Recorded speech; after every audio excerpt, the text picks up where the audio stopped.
Deus breiz eo ar main verman, o anno galek menir pe dolmen a deus ar vroie. Nicolas Buanik zo saut gant orin ar gerioù. Renablen neus kant nennek ger a triugen e yez galek tenet deus ar brezonek. Ez edean kavout skouerioù.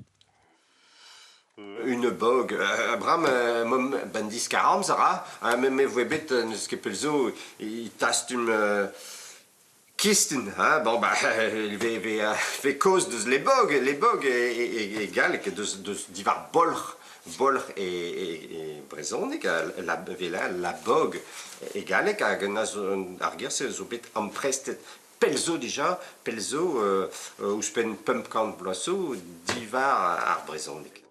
El leor en eus skrivet e komz da skouer deus kohu. Don a ra deus kohu, mem eus mazio bet chanchet ar stêr e do garant vejou. Ar gwelan, a labous o wela force pegemen. Ur ger a zo prizius, bijou. Ar ger bijou, ar ger se zo bet emprestet gant ar galek bijou, emprestet divar ar brezonik, bizou, divar bis, quoi, ar bis, a pelzo dija da var e ar c'henamz ar bet emprestet ar gerse.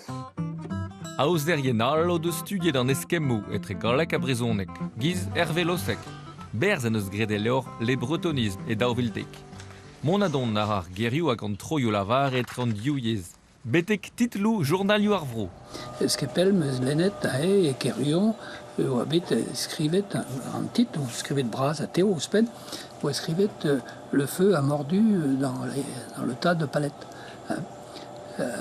Pesegur oa bet un tan de gwall, setu, mais e galek e brozounek vez lavaret an tan de skroget, evel just, mais an tan e ket kregi e galek. Mais c'est propagé, puis rien qui péta avec la varette, mais le feu a mordu n'est que possible à le rana et galek.